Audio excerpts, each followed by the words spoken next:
মানবিক করিডোর সম্প্রতি এই শব্দ দুটি বেশ আলোচনার জন্ম দিয়েছে।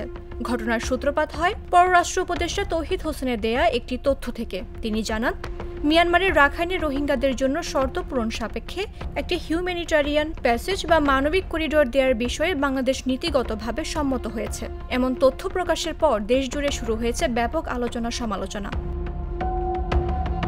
করিডোর বিষয়ে সরকারের এমন দৃষ্টিভঙ্গি নিয়ে উদ্বেগ প্রকাশ করে ব্যাখ্যা দাবি করেছে বিএনপি ও জামায়াতে ইসলামী সহ বিভিন্ন রাজনৈতিক দল।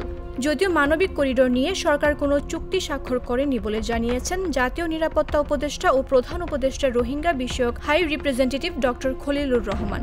তিনি জানান, এটি নিয়ে কেবল প্রাথমিক পর্যায়ের আলোচনা হয়েছে। জানেন কি মানবিক করিডোর বা হিউম্যানিটারিয়ান প্যাসেজ বলতে আসলে কি বোঝায়?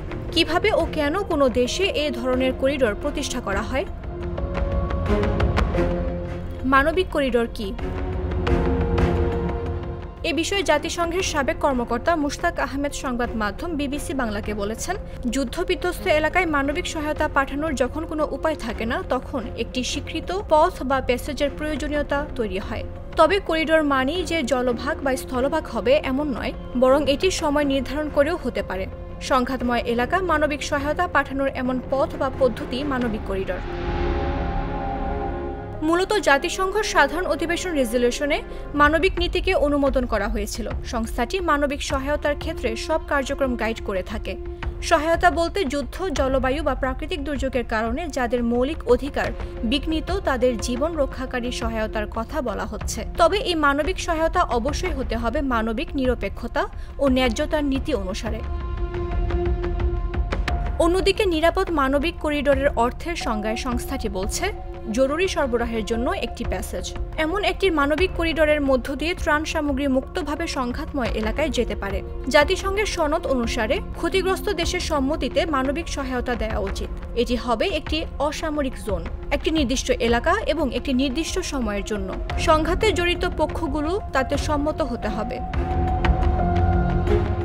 এনআরসি বলছে, এই ধরনের করিডোরের সুরক্ষা ও প্রবেশাধিকার অনেকটা সীমিত থাকে। যে এলাকায় সংঘাত হয় সেখানে নির্দিষ্ট মানবিক করিডোরের নিরাপদে পৌঁছানো ত্রাণকর্মী ও বেসামরিক নাগরিকদের জন্য অনেক সময় কঠিন হয়ে যায়। সংস্থাটির মতে এই ধরনের করিডোরের উদ্দেশ্যে পরিষ্কারভাবে চিহ্নিত থাকা উচিত, অর্থাৎ এটা কি ত্রাণ সামগ্রী বা জরুরি সহায়তার জন্য, নাকি বেসামরিক নাগরিকদের সংঘাতময় এলাকা ত্যাগের জন্য, নাকি উভয় উদ্দেশ্যেই ব্যবহৃত হবে সেটার পরিষ্কার ঘোষণা থাকা উচিত। করিডোরটি হতে হবে নিরাপদ, প্রবেশযোগ্য ও কার্যকর। সব পক্ষের মধ্যেই বিস্তারিত সমঝোতা হতে হবে। মানবিক করিডোর কি নতুন কিছু? বিশেষজ্ঞরা বলছেন এটি নতুন কিছু নয়, বরং 20 শতকের মাঝামাঝি থেকে সংঘাতময় অঞ্চলগুলোতে মানবিক করিডোরের প্রচলন শুরু হয়। নাৎসি নিয়ন্ত্রিত এলাকাগুলো থেকে ইহুদি শিশুদের যুক্তরাজ্যে সরিয়ে নেওয়া হয়েছিল 1938 থেকে 1939 সালে। নিরাপত্তা পরিষদের নেওয়া প্রস্তাবের ভিত্তিতে বসনিয়ার সারায়েভোতে 1992 থেকে 95 সালে এবং 2018 সালে সিরিয়ার ঘৌতা থেকে বেসামরিক লোকজনকে সরিয়ে আনার জন্য মানবিক করিডোর প্রতিষ্ঠা করা হয়েছিল। পরে ওই বছরই আরেক প্রস্তাবের মাধ্যমে সারায়েভো, জেপা, গোরাজোদে, তুজলা ও বিহাজকেও এর অন্তর্ভুক্ত করে মোট 6টি মানবিক করিডোর প্রতিষ্ঠার ঘোষণা দেওয়া হয়েছিল। আবার অনেক জায়গায় এ ধরনের মানবিক করিডোর প্রতিষ্ঠার চেষ্টা ব্যর্থ হয়েছে। ইয়েমেনের চলমান যুদ্ধের মধ্যে বারবার এমন করিডোরের আহ্বান জানিয়েও সফল হয়নি জাতিসংঘ।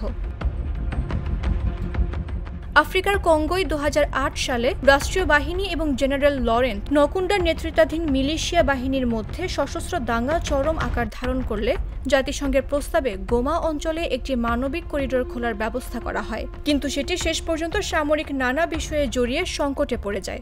আবার ইথিওপিয়ার ট্রাইগ্রে অঞ্চলে বহু মানুষ মাসের পর মাস সরকারি অবরোধে আটকে পড়লে 2022 সালের নভেম্বরে মানবিক করিডোরগুলো পুনরায় চালুর মধ্য দিয়ে তাদের প্রাণ বাঁচানো সম্ভব হয়। মামদুহা রাইসা, জাগো নিউজ।